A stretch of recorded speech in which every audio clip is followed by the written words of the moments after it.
there, friends and followers. Flood insurance is often something that you'll want to consider when moving to a location that's close to water.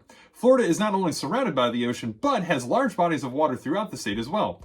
Not to mention any storms or hurricanes that pass through that may pose a threat as well. However, in Ocala, is flood insurance something that you want to factor in? Stay tuned for some insight.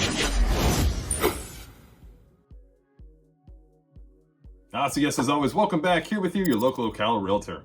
So flooding and flood insurance. Now obviously areas that are close to or surrounded by water, it seems to have a bigger threat of facing this detail. But something also to consider is that flooding can happen anywhere at any time. Floods can result from storms, melting snow, drainage system backups, broken water mains, and changes to the land from new construction, among many other things. In fact, according to the National Flood Insurance Program, or the NFIP, 40% of flood insurance claims occur outside of high-risk flood areas. In its most simplest form, a flood is described as a general and temporary condition of partial or complete inundation of 2 or more acres of normally dry land areas or 2 or more properties, at least one of which being a given policyholder's property. With an average of over 59 inches of rainfall annually and over 11,000 miles of river streams and waterways, those relocating here to the state and or city I find are usually curious to see how this all affects us here. Probably the first and most advantageous thing that can be done when considering a property here in Ocala or the state of Florida is to check the FEMA flood map. FEMA, which stands for the Federal Emergency Management Agency, has compiled data from looking at previous floods, assessing the risks, and being able to determine what areas are more likely to experience any type of flooding under given conditions. Upon coming across any property of interest, you can simply hop onto their website, fema.gov, and under the Map Service Center, you can actually punch in the address to see how it may or may not be affected. Most of the city and county geographic information system have this feature integrated to them as well. For us here in Ocala, thankfully, most of our areas are high and dry, which means that they are of minimal flood hazard.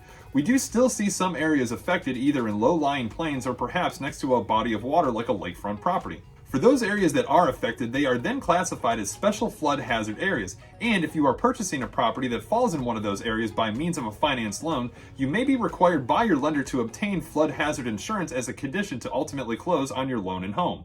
Some good news is that Ocala is one of the 3 communities in the whole state of Florida that has the highest class in the National Flood Insurance Program, a Class 3 in the community rating system. Those that do fall into those special flood hazard areas can save up to 35% on their flood insurance, and those in non-hazard areas can save up to 10% if they so desire to have flood insurance. Another helpful item that you can use if this poses an issue upon any type of relocation is obtaining an elevation certificate. This certificate can also help lead to a lower flood insurance quote.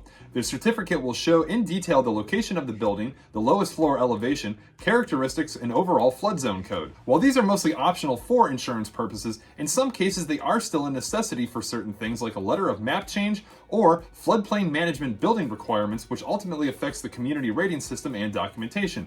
If needed, a licensed land surveyor, engineer, or architect can assist with this. Now, if you thought obtaining flood insurance was going to be a breeze, there are a couple caveats. Timing can be a tricky detail. Typically, there's a 30-day waiting period that applies between submitting the policy application and the policy effective date. However, there are some exceptions to the 30-day waiting period. For example, if a buyer purchases a National Flood Insurance Program policy in connection with a loan closing, there is no waiting period. Or if a seller transfers their policy to a new property owner, regardless of whether or not there is a mortgage involved, the policy will not lapse and coverage continues uninterrupted upon the sale. Please note though that personal property coverage and building coverage for a property under construction do not transfer. Ideally, you'll want to have something in place by June 1st of a given year, as that's the kickoff date for hurricane season, which typically runs June 1st to November 30th, with a peak in activity going from August to September.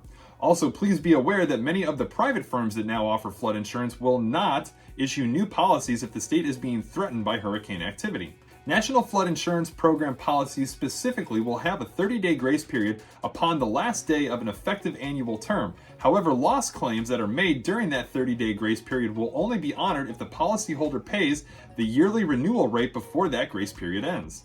Any lapsed flood policy could present problems for some homeowners if their mortgage lender requires it. A later renewal could also cost more if the original rates were ever discounted. Well, hopefully that provides you guys with some insight on how flood insurance affects us here in Florida. If you want some further information on flood zones and flood zone codes, then be sure to hang out for the video up next as it describes it in details.